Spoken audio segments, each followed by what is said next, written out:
Tadi saya bilang ya, ketika itu set of mind, semua orang berfilsafat. Apa ada orang yang tidak berfilsafat? Rasanya ndak ada.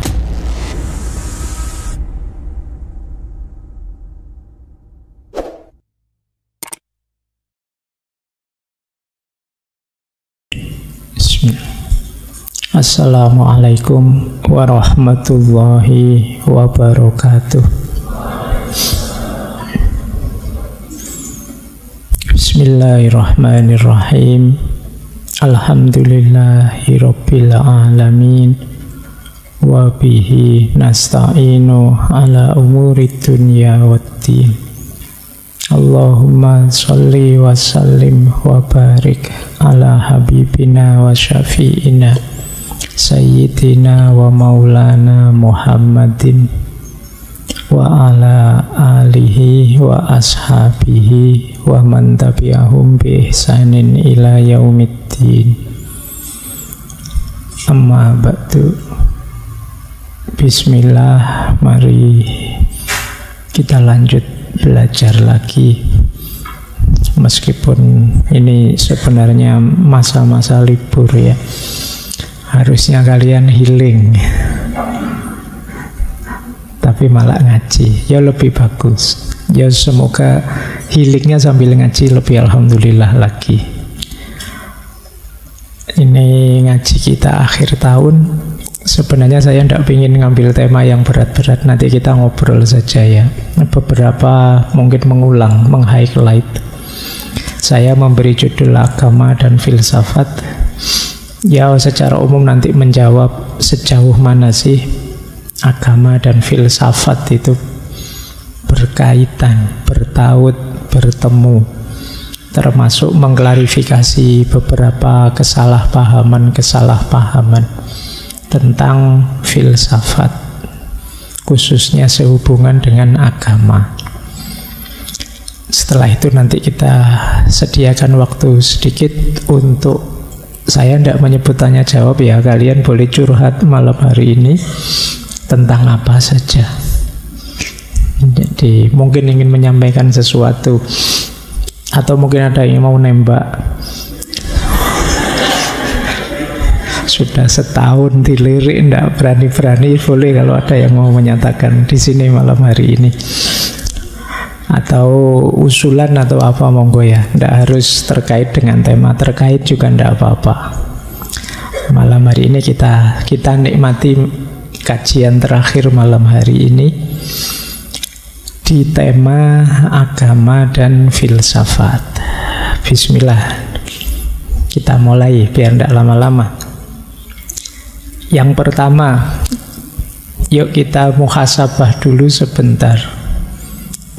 Insya Allah yang hadir malam hari ini kan orang beragama semua.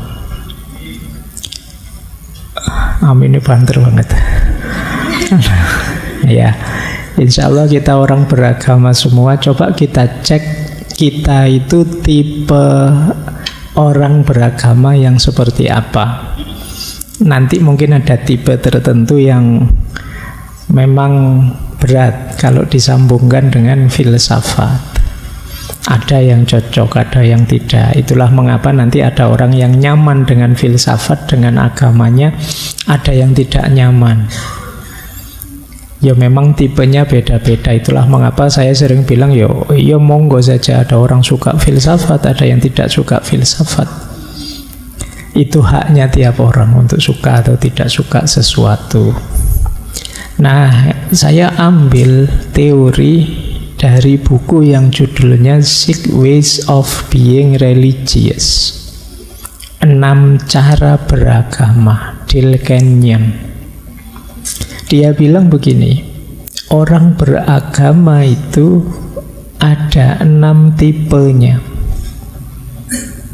Jadi ada 6 gaya. Nah, yang masing-masing orang mungkin beda-beda. Coba nanti kita cek ya, kita ada di mana. Yang pertama, fokus pada ibadah, sacred rite, menjalankan ritual, sholat, puasa, zakat, dan lain sebagainya. Kalau dalam Islam, Jadi fokus pada ibadahnya. Aktivitas konkret ritual. Tiap hari sibuknya ini.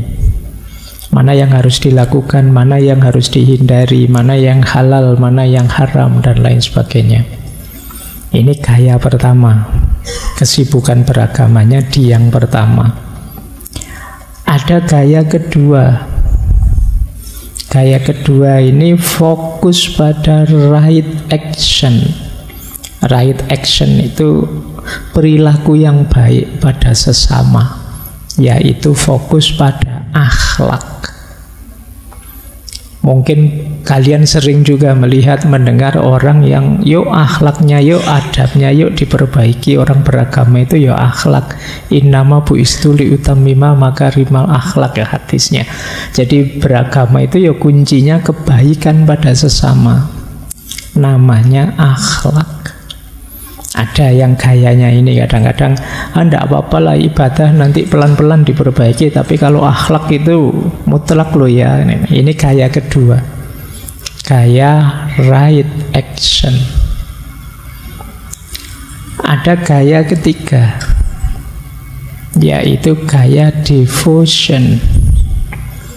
Kalau ini biasanya fokus pada kepasrahan, keikhlasan, mengelola hati untuk sepenuhnya dipersembahkan pada Tuhan. Ini gaya devotion. Kita diminta membersihkan hati, menjaga hati, fokus lillahi ta'ala, hanya pada Allah saja. Ini gaya devotion. Pasrahkan, berikan semuanya dalam hidup kita hanya untuk Allah. Hati kita harus bersih, mantep, hanya pada Allah saja. Ini gaya devotion. Ada gaya keempat, istilahnya Kenyan shamanic mediation. Shamanik itu ya saman. Jadi fokus pada tokoh figur yang harus diikuti, fokus pada idola-idola religius. Jadi kamu ustadz idolanya siapa yang kamu ikuti, kemudian tokoh idola dalam agamamu siapa, aliranmu apa dengan tokohnya siapa. Ini gaya samanik. Jadi merasa bahwa saya tidak mungkin bisa dekat dengan Tuhan tanpa orang-orang yang sebelumnya memang sudah dekat dengan Tuhan. Ini gaya samanik. Kalau tiga yang di atas tadi kan kita ikhtiari sendiri. Kalau yang keempat ini kita bermediasi dengan tokoh-tokoh agama. Ada yang keempat, yaitu mystical quest. Mystical quest itu yang suka tasawuf-tasawuf, perjalanan spiritual menuju Tuhan, makom demi makom, ahwal dari Allah dan lain sebagainya. Ini pengalaman spiritual.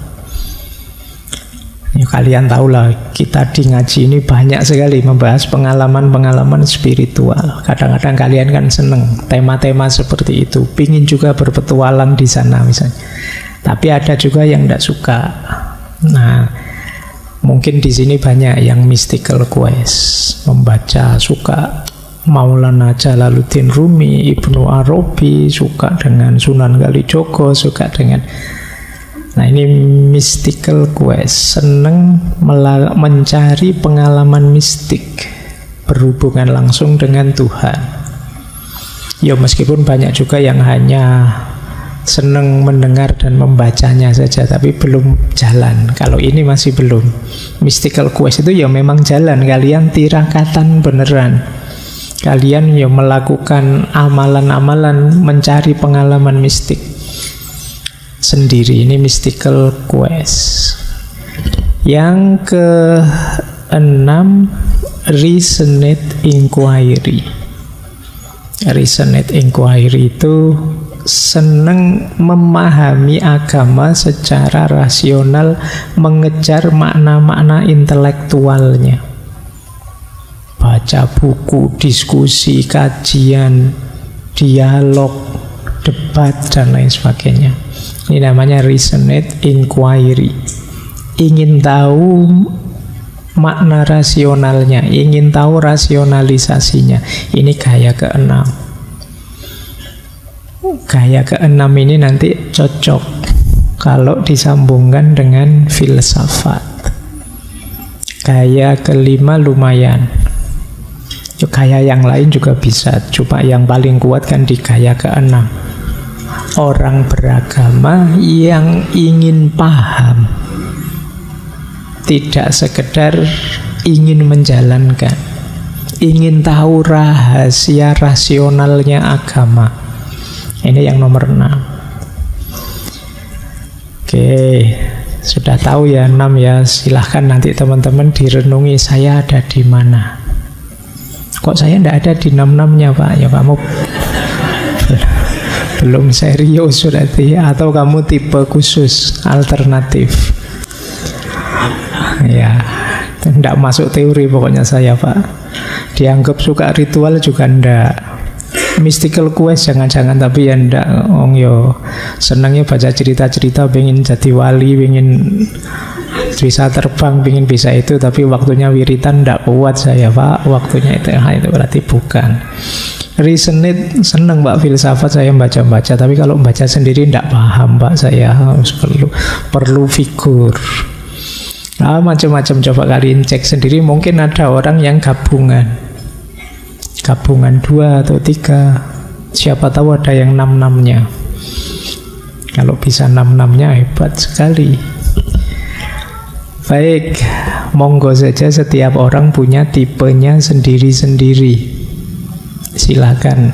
Bukan berarti kalau sudah akhlak tidak peduli ibadah loh ya, tidak peduli secret.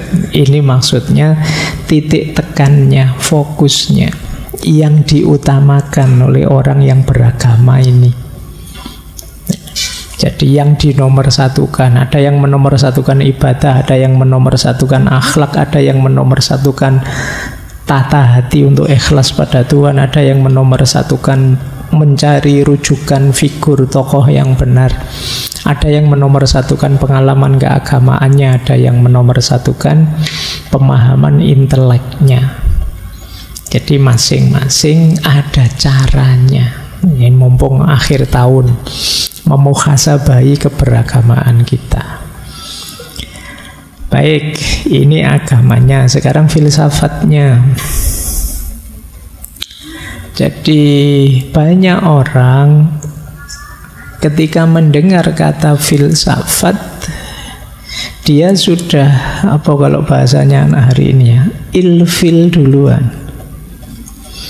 Mungkin kalian juga begitu sebagian. Ya tidak harus karena menganggapnya sesat, haram, atau kafir, tapi mungkin ada yang membayangkan mesti ruwet, mesti bulat, mesti susah, kan selalu begitu kesanmu.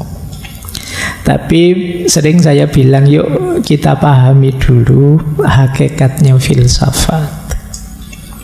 Filsafat itu bisa satu inquiry, satu pencarian, bisa juga satu set of mind atau set of belief, bisa juga satu akademik disiplin, satu ilmu, satu kajian.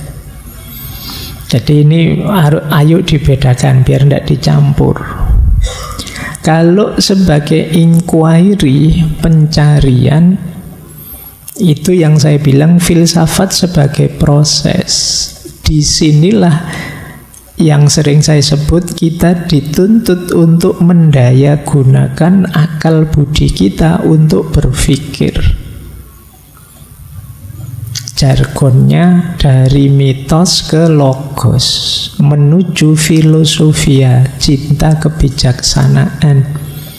Ini namanya an inquiry. Filsafat sebagai satu pencarian kebenaran, pencarian kebijaksanaan. Kalau di makna yang pertama ini, ya semua orang pastinya, meskipun tidak sadar atau tidak ngaku, pasti berfilsafat. Tidak ada yang tidak. Begitu orang itu memikirkan hidupnya, dia sedang berfilsafat. Hidup yang baik itu yang kayak gimana ya? Hidup yang benar itu yang kayak gimana ya? Begitu kalian berpikir begitu, kalian sedang berfilsafat. Meskipun nanti ketemunya, oh menurut saya yang paling pas hidup itu ya patuh saja 100% pada tuntunannya Allah misalnya. Ini sejenis penemuan kebenaranmu. Orang lain menyimpulkannya bisa berbeda. Jadi ini yang sering saya sebut filsafat sebagai proses.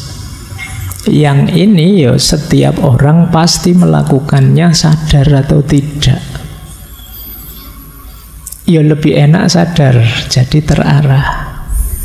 Meskipun kalau misalnya kalian tidak senang dengan kata filsafat, ya monggo saja kamu pakai istilah berpikir kah, merenung kah, berefleksi kah, kontemplasi, monggo saja. Yang kalian cocok. Jadi makanya dulu di pertemuan awal saya sebut orang tidak suka filsafat tidak masalah, tapi kalau tidak mau berpikir berhenti dia jadi manusia. Karena penciri utamanya manusia itu berpikir. Baik, yang kedua, filsafat juga kadang diartikan a set of mind atau belief. Kalau yang kedua ini, kalau di bahasa Indonesia mungkin kita sering pakai istilah filosofi. Setiap orang punya set of mind, punya filosofi-filosofi hidup yang dia yakini. Saya punya, kalian punya, Nietzsche punya, Aristoteles punya, Al-Farabi punya, Ibn Rus punya. Dan memang tidak harus sama. Setiap orang punya set of mind atau set of belief yang beda-beda. Kalian boleh tidak setuju dengan set of beliefnya teman, mau set of beliefnya filosofi ini, filosofi itu tidak masalah. Menurut saya Pak, filosof yang itu kalau dari pandangan agama saya dia itu sudah kafir, murtad, tidak masalah. Jadi ini yang sering saya sebut ini produk pemikiran filsafat yang setiap orang mungkin mindsetnya beda-beda, temuan kebenarannya beda-beda, dan memang tidak harus kamu setujui. Nah, nanti banyak orang tidak suka filsafat sebenarnya diarahkan ke yang kedua ini, set of mind atau set of belief. Ya tentu saja di situ isinya beragam. Ada yang sangat ateistik, ada yang sangat religius, bahkan banyak juga yang sangat spiritual. Kalau dikalkulasi sebenarnya jauh lebih banyak para filosof itu yang teistik dibandingkan ateistik. Kalau mau bikin kuantitatif loh, tapi kan setiap mindset ya monggo saja.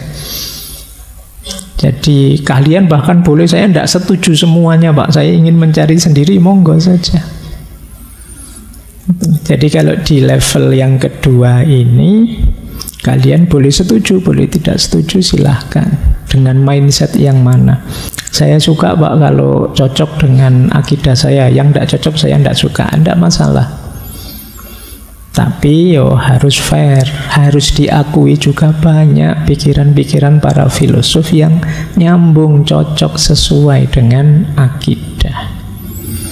Itu yang kedua. Yang ketiga, ada filsafat itu yang sekarang diajarkan di kampus-kampus, di dunia akademik, termasuk mungkin di ngaji filsafat ini. Ini filsafat sebagai akademik disiplin. Kalau ini sebagai ilmu, sebagai teori, bahan pertimbanganmu untuk melakukan inquiry. Kamu membaca Nietzsche, kamu membaca Sartre, kamu membaca Imam Ghazali, kamu membaca Al-Farabi, monggo saja. Sebagai ilmu untuk nambah wawasan, biar ketika melakukan inquiry tadi, pencarian kebenaran, kamu luas wawasannya, sehingga ketika melahirkan belief atau mindset atau set of mind, jadinya lebih komprehensif. Jadi ini positioningnya filsafat ya. Jadi tidak selalu orang bicara Nietzsche terus dia berarti ateis. Tidak juga, kalau itu hanya sebagai akademik disiplin ya orang belajar saja sebenarnya, nambah wawasan saja. Itu akademik disiplin, inquiry, set of mind. Ini yang bedakan tiga ini ya, biar tidak dikebiah-uyah semuanya. Tidak hanya karena ada satu pikirannya para filosof yang melenceng terus dianggap semuanya melenceng, terus sudahlah tidak filsafat-filsafatan, terus kamu akhirnya tidak mau bahkan berpikir inquiry, tidak mau pakai logika, tidak mau pakai mantik. Ini dasarnya ini. Ini untuk kalau ada yang tanya-tanya ya, kayak saya kadang-kadang tanya jawab itu kan tidak panjang waktunya. Ini sekarang tak jawab panjang hubungannya agama dan filsafat. Baik, tadi saya bilang ya, ketika itu set of mind, semua orang berfilsafat. Apa ada orang yang tidak berfilsafat? Rasanya tidak ada. Di situ saya ambil dari pikirannya Ayn Rand. Ayn Rand saya kutip juga di buku Sebelum Filsafat itu. Ada banyak sekali cara berpikir logis keseharian kita itu sebenarnya sama loh kayak para filosof besar. Misalnya kalau kita bilang jangan terlalu yakin, di dunia ini tidak ada satupun yang pasti. Yang punya kalimat ini dulu namanya David Hume. David Hume dengan filsafat empirismenya. Manusia itu sering kaget dengan fakta empiris yang sama sekali tidak sesuai dengan bayangannya. Maka tidak usah terlalu yakin tentang sesuatu. Keyakinan itu kan berarti mengeneralkan segala hal dengan satu teori. Tidak ada satupun di bawah matahari ini yang pasti. Ini kan filosofis sekali, tapi kalian pakai ini kan tidak sadar bahwa ini sangat filosofis. Jangan terlalu yakin, tidak ada sesuatu pun yang pasti. Makanya jangan galau kalau surveinya kok rendah, ya itu biasa saja. Oke, itu contohnya. Atau baik, itu kan filosofis berarti kan juga. Yang kedua, Plato. Plato punya teori idea. Dia bilang begini. Kalau kalian mungkin pakai teori, kenyataannya tidak akan sebagus itu. Itu persis kalimatnya Plato. Sesuatu itu ideal itu ya adanya di kepala. Dalam kenyataannya mesti ada kurangnya. Tidak pernah sempurna. Kesempurnaan itu adanya di alam ide. Maka kalau kalian bilang, ya ini mungkin bagus tapi kan teori, aslinya tidak akan seperfect itu. Oh, itu Plato yang ngomong itu. Jadi kalau kalian kemarin tidak sadar ngomong ini, sebenarnya mungkin levelmu level Plato. Ya, kamu tidak sadar saja. Baik. Nah, atau kalian pakai kalimat ini. Kalau ini Agustinus Santo. Itu buruk dilakukan, tapi kan kita ini manusia, tidak ada orang yang sempurna. Kita kan sering juga bilang kalau kita sedang salah apa gitu kan, kita alasannya ya kita manusia biasa Pak, tidak ada orang yang sempurna. Agustinus yang bilang itu. Atau William James pragmatis. Di antara jargonnya dia ya mungkin itu benar bagimu tapi tidak bagiku. Ya mungkin cocok bagimu, tapi bagi saya beda lah. Kan tiap orang bisa beda-beda. Nah itu William James. Atau Immanuel Kant. Kalian mungkin sering seperti Immanuel Kant.